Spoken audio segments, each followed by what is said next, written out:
Abayekera beegasse Bamarilidde Okumamulako gavumenti Erigema COVID erya Uganda Baligezesa Ssentebe bagenda Mukooti ku by'omusaala.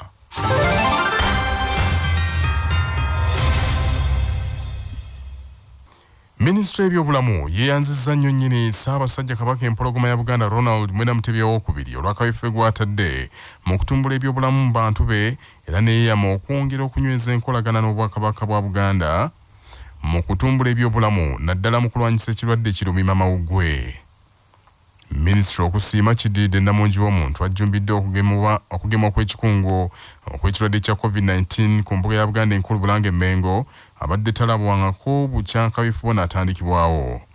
Ssaabasajja Kabaka empologoma ya Buganda Ronald Mwenda Mutebi II azze akunga abantu be okulwanyisa endwadde namutta nga bayita mu kwegema n'okwekebeza era gye buvuddeko yasiima n'agema ekirwadde kino ne maama Nnaabagereka gattawo Katikkiro Charles Peter Mayiga ne baminisita ab'abeene bonna.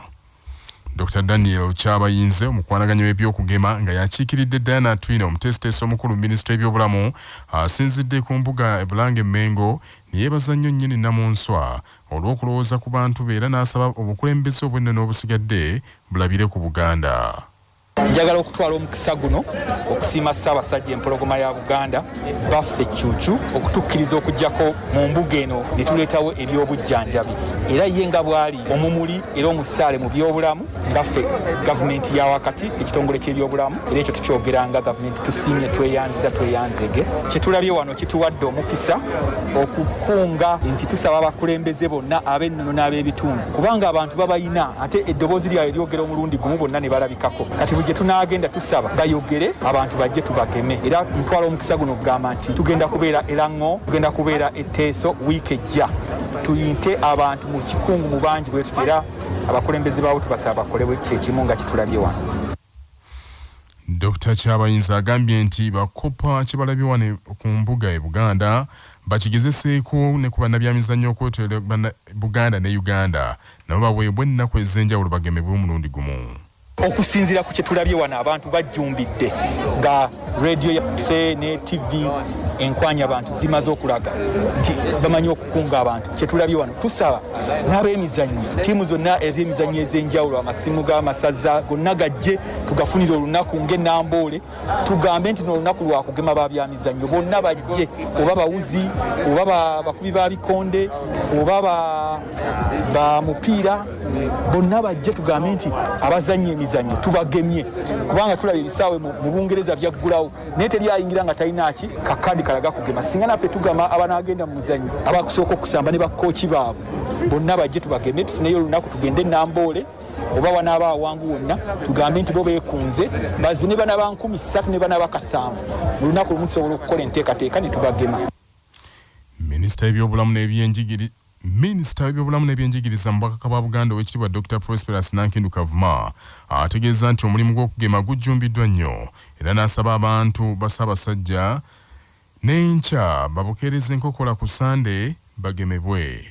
Twalabye ennyiriri obudde obw'okumakya era abamu ne batya nga balowooza nti abantu tebaggweewo naye bwe twogerera bino nga Bulange enkalu abantu ba Kabaka bonna bagemeddwa ne baggwaayo ate era tukunga abo abatannaba kugemebwa enkya babukeereza enkokola batuuke ku Bulange mu kugema olunaku lwaffe olwokubiri. Abantu baffe abafuna akayisa akaasooka bw'otuuka mu Bulange abasawo bannyonnyole olina kuddamu kufuna akayiso ak'ekika ky'eddagala kye wafuna mu mulundi ogwasooka naye abasawo baffe babadde bulungi nnyo nga balambika abantu abo era nga batukkako kubannyonnyola naye tujjukire nti bw'oba wafuna akayisa akaasooka nga wafuna AstraZeneca era gw'olina okuddamu okufuna. Olwaleero abantu abasoma mu 15 bagemeddwa tusuubira n'enkya muwendo nga gwe gumu abantu tebatya nti eddagala teririiwo.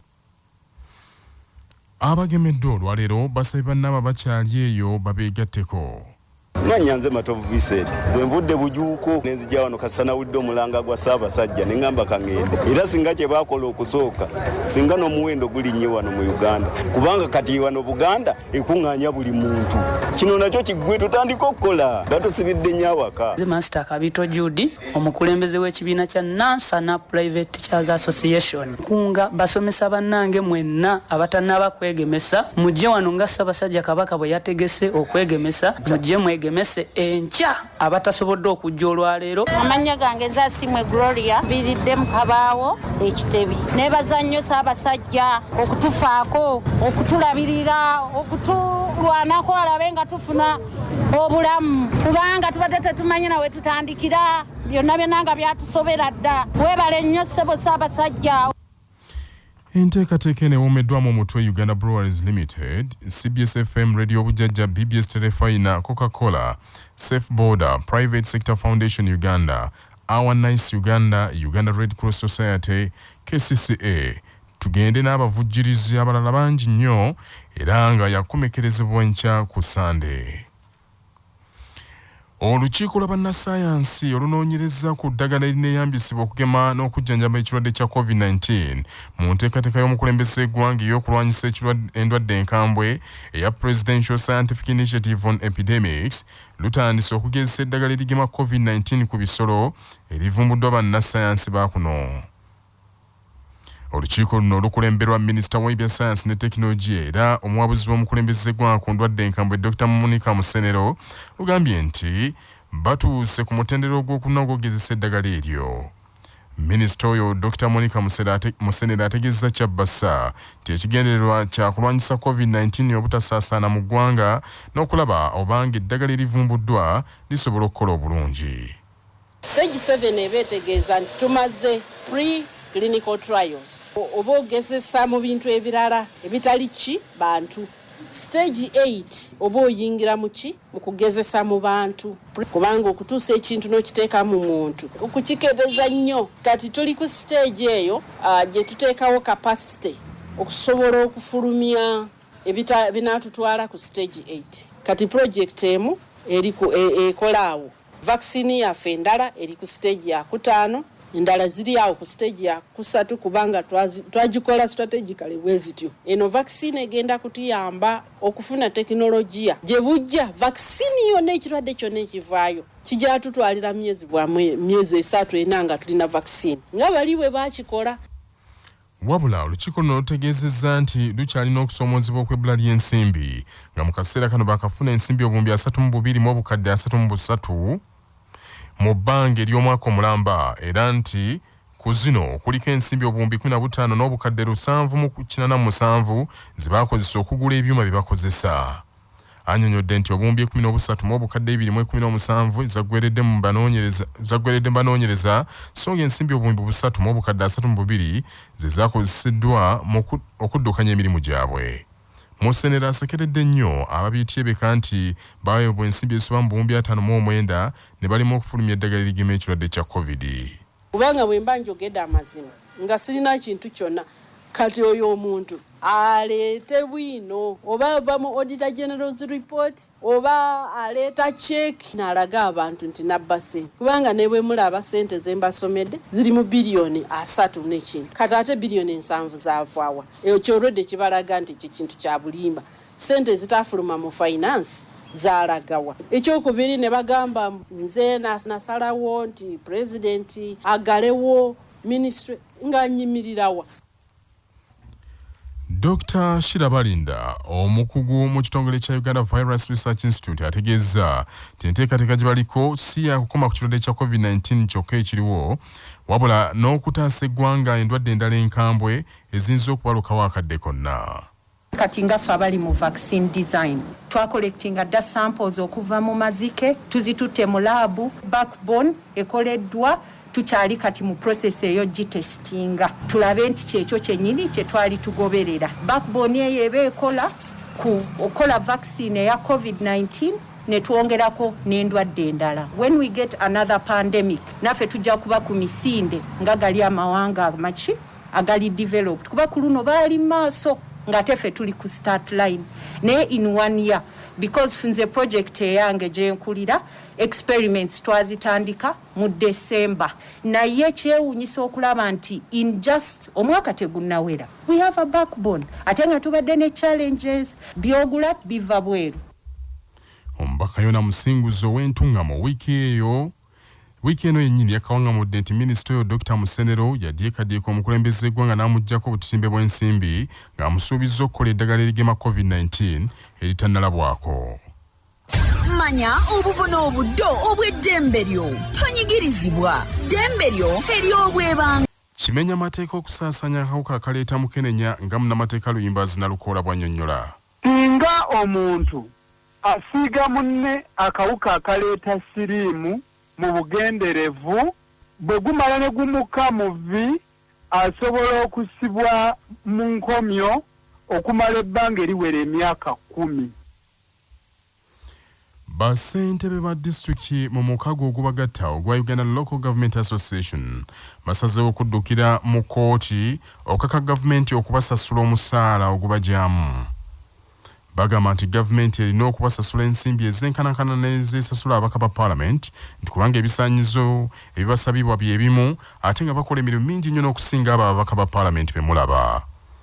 Bakulembeddwamu ssentebe wa disitulikiti y'e Busia Stephen Wasiki nga bagamba nti ssemateeka wa Uganda akawaayiro nnamba 40 kagamba nti ssentebe wa disitulikiti alina okuba n'ebisaanyizo ebyenkanankana n'eby'omubaka wa Parliament ssaako n'ebya President.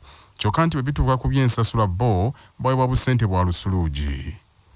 Baagala gavumenti okubongeza omusaala okuva kakadde kamu emitwalo 7 ze bafuna kaakano waakiri batuukeko mu bukadde 5. The same constitution says a district chairperson can only be one who is qualified to be a member of parliament. A president can only be a person qualified to be a member of parliament. And a member of parliament is also defined. So it says 3 people have one qualification in the constitution. But when it comes to payment, you are paying them differently. So I am saying paying MPs amounts which are different from what is paid to district chairpersons breaks Article 441B. Omubaka wa Parliament kaakana afuna obukadde 25 buli mwezi nga kino bassentebe ba disitulikiti bagamba nti si kyabwekanya n'akamu kokka. Era ensonga y'emisaala ebadde ku mwanjo nnyo mu lutula lwabwe olubadde mu disitulikiti y'e Kabalole mu kibuga eky'e Fort Portal. Gilbert Rubaihayo from Chenjojo district. What I have observed and what many of us believe is that the members of parliament together with the ministries are conniving to kill off the local government by decentralizing, that we meet the fountain of honor urgently and we present our case by case if we are to save the local government. According to Francis, district chairperson, Kabalole district. Many of us as districts, as new leaders want to unite a district. So this is proposal to secretly increase the salaries of cows and you leave the LOC5 chairpersons, you're indirectly dividing our district. There are minutes of 2016 which was held in Soroti where they promised the district chairpersons, cows and the district speakers. Up to now, the Uluga has not taken any action. Wabula Minister Ombeezo wa gavumenti ez'ebitundu mu gavumenti ya wakati Victoria Businje bano abasabye okukolera awamu n'okuwagira enteekateeka za gavumenti nkijja kubayamba okutwala ebitundu byabwe mu maaso.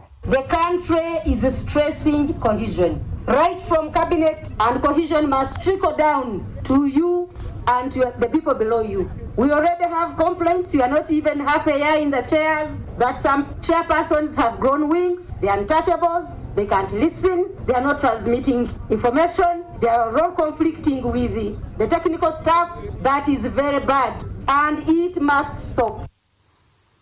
Poliisi ya Uganda ekyatubagidde n'omulambo gwa Isaac Matovu omusajja gwegamba nti ye mutujju yennyini yeetulisizaako bbomu mu baasi wali erungala mu disitulikiti y'Empigi ebuvuddeko. Ebbaasi eno eya kampuni ya Swift yali eyolekera Bushenyi. Poliisi egambye nti okuva bino lwe byaliwo omulambo gwe gukyalemedde mu ggwanika balindiridde abooluganda okugukima naye babuze. Omwogezi wa poliisi Fred Enanga agambye nti poliisi ebadde ekyekebejja omulambo ogwo okuzuulira ddala ekituufu ku bbomu eyo yamutta. Y'ensonga lwaki tebapapiridde nnyo okumuziika naye ebyembi n'abooluganda lwe bakyabuze kyokka nti bwe baneeyanjula ku poliisi baakubakwasa omuntu waabwe. Tetulinawo kituwaliriza kuba sijja gino emirambo egya bulijjo. Bannannyini tusuubira nti kabulibeddi bajja kujjayo tujja gukuuma n'okumala omwaka. We have mulimu emirambo gye tukuuma even for 3 years ng'olina essuubi nti bannannyini bajja kujja. The storage facilities where ziri. So this one, our police surgeon alaze nti tugenda gukuuma. Tetulinawo bwangu nnyo obugukitujjisaawo era ab'enganda kabajje bakutwale. But we are going to keep it for as long as necessary.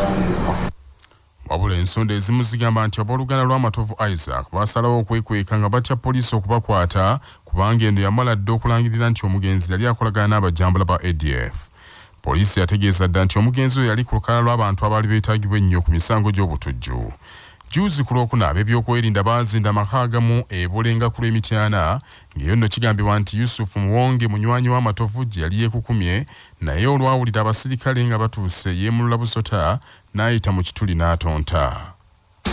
Amawulire g'ebyemizannyo mu mawulire gaffe agacya Basafama gakutuusibwako pikipiki TVS 125 eyajja okugobako obwavu. Kati nno gyeyune okuva mu Yuvraj ebbanda. Ng'amasaza ga Buganda geeteekera empaka z'amasaza ez'omwaka guno ezigenda okutandika ng'ennaku z'omwezi 2 omwezi guno, enjeru essaza Busiro lironze Simon Dungu ng'omutendesi omuggya. Dungu yali mutendesi w'amawogola mu mpaka z'omwaka oguwedde era ku ttiimu y'essaza Busiro azze mbigere bya Ronald Lukungu eyabatendeka omwaka oguwedde. Simon Dungu omulimu ogwo agenda kumyukibwa Ronald Sali, Tadeo Bright Nyanzi ne James Zake omutendesi w'abakwasi ba ggoolo. Omuyima wa ttiimu eyo ye Daniel Bakaki, Ssentebe ye Siraje Seggujja, team manager ye Honorable Ponsu Buga n'abalala. Busiro mpaka z'omwaka guno eri mu kibinja Bulange ne Bugerere, Kyaggwe ne Buvuma ng'omwaka oguwedde bakwata ekifo kya kusatu. Ate mpaka za Sekafa Under 20 Women's Championships ezindira kufufa Technical Center enjeru empira egizannyiddwa olwala Uganda ekubye Tanzania ggoolo emu ku bwereere eteebeddwa Fauzia Najjemba. Eritrea ekubye Djibouti 2 ku bwereere ate Ethiopia n'ekuba Burundi emu ku bwereere ng'empaka zino zakomekkerezebwa ku Lwokubiri olujja ng'ennaku z'omwezi 9 era Uganda yakuzannya ne Ethiopia. Ate mu mpaka za Premier League ebungereza empira egizannyiddwa akawungezi kano Manchester United byongedde okugisobera. Manchester City be batalima Kambugu egirumbi omwaya egikubiddeyo ggoolo 2 ku bwereere nga ggoolo emu ebadde yakyeteeba. Chelsea eremaganye ne Burnley ggoolo emu ku emu. Crystal Palace ekubye Wolves ggoolo 2 ku bwereere olwo Norwich City n'ekuba Brentford ggoolo 2 ku emu. Mu kiseera kino Brighton bakyattunka ne Newcastle. Nga tugenda mu gebweru sooka ojjukire bino nga bikutuusibwako Yugachi Poultry Breeders abalina emmere y'enkoko ey'omulembe ezikuza obulungi. Olwaleero ennaku z'omwezi 6 omwezi ogw'e11 Omuganda aguyita Museenene omwaka 2021. Bwe lwali bwe luti mu 2015 Ssaabalungamye w'amateeka yalagira poliisi ya Uganda ekwata abapoliisi bonna abaali beetabye mu kulonda okwakamyufu ka NRM ebagguleko emisango.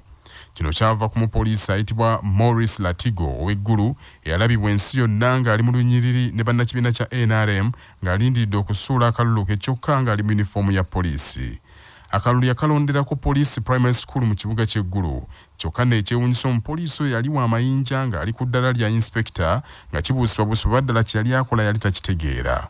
Ssaabalungamye w'amateeka yategeeza nti etteeka likugira abakozi ba gavumenti okwetaba mu byobufuzi eby'ebibiina n'ekyo buli eyeetaba mu kamyufu k'ekibiina yalina okuvunaanibwa. Omwogezi wa poliisi Afande Fred Enanga yeetonda olw'ensobi ya ofiisi oyo kyokka tekyamanya oba ddala yaggulwako emisango egyo. Amawulire okuva ebweru w'eggwanga. Omukulembeze wa Ethiopia Abiy Ahmed emberenge emugagidde nate agafubutuuse mu nkambi y'abamulwanyisa kagamba nti abooludde oluvuganya gavumenti bonna mu Ethiopia basazeewo okwegatta awamu kitole bakube emmundu gavumenti ebagimamuleko oba si kyo akkirize batuule ku mmeeza bakole gavumenti mu zzaŋŋanda. Abalwanyisa Abiy Ahmed kitegeezeddwa nti ng'ebiwayi byonna biwera ddala 9 ate nga buli kimu kirina ejje nti batudde mu kibuga Washington eky'Amerika ne batta ekyama bagambye nti webituusa Abiy Ahmed takyalina kyakola okuggyako okuwanika oba si kyo gavumenti ye bagenda kugikuba bagyogoloze. Muhammadu Ogaso omukulembeze w'ekiwayi ekimu agambye nti bali omuntu omu era ke beegasse ku Abayekera aba Tigray n'aba Oromo abakulembeddemu olutalo luno Bamarilidde okukola omuggundu ogw'amaanyi ennyo ku kyonna ekinaaba kisaliddwawo. Behane Gabrekritos omukulembeze w'Abatigray ng'era yaliko ambassador wa Ethiopia mu Amerika oluvannyuma lw'enteeseganya ezo agambye nti bo si kye kizibu kya Ethiopia wabula ebizibu byonna byaleetebwa Abiy Ahmed kaakano baagala kumutaasa ku bizibu ebyo. Wabula gavumenti ya Ethiopia oluwulidde nti Abayekera baagala kutta nayo mukago ebuuse enswa, Ssaabawolereza wa gavumenti Gideon Timotheus agambye nti gavumenti yalondebwa abantu teyinza kwegatta n'Abayekera abatalina buwagizi bw'abantu. Ono ayogeredde bingi nnyo Abayekera abo n'abagamba nga bwe bali abasosoze mu mawanga abatasaanidde na kuweebwako kifo kyonna kya bukulembeze. Amawulire gagamba nti n'olwalero emmundu ebadde ekyaseka, Abayekera beewaanye nti bongedde okwera ebibuga ebirala eby'enkizo mu ssaza Amhara, nga bagamba nti kaakano basibidde mu kibuga ekiyitibwa Mile, ng'ekibuga ekyo kye kyekoona ku nsalo eyawula Ethiopia ne Djibouti. Okutwaliramu ebiva mu Ethiopia tebiwooma n'akamu, kyokka omukago gw'amawanga amagatte ogwa African Union nga gwegattiddwa akamanga nnaggwedda nga Amerika basabye enjuyi zombiri ziganzike wansi emmundu bateese buteesa mu kifo ky'okuttingana. Bannaffe ag'essaawa zino kangamalirize mu bufunze. Minisitule y'ebyobulamu yeeyanzizza nnyo Ssaabasajja Kabaka empologoma ya Buganda Ronald Mwenda Mutebi II olw'akabiffwe gw'atadde mu kutumbula ebyobulamu mu bantu be era neeyama okwongera okunyweza enkolagana n'Obwakabaka bwa Buganda mu kutumbula ebyobulamu n'okusinga ennyo mu kulwanyisa ekirwadde ki COVID-19.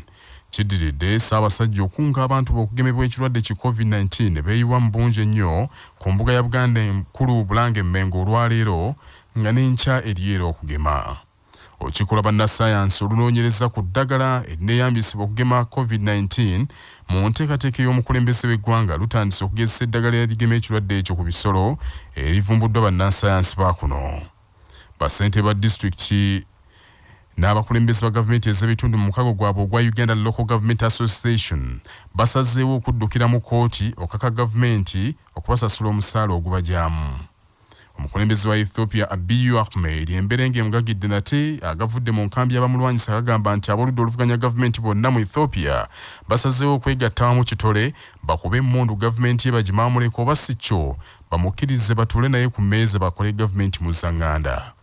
Ge mawulire ekiro kya leero agundegunde omuteregga.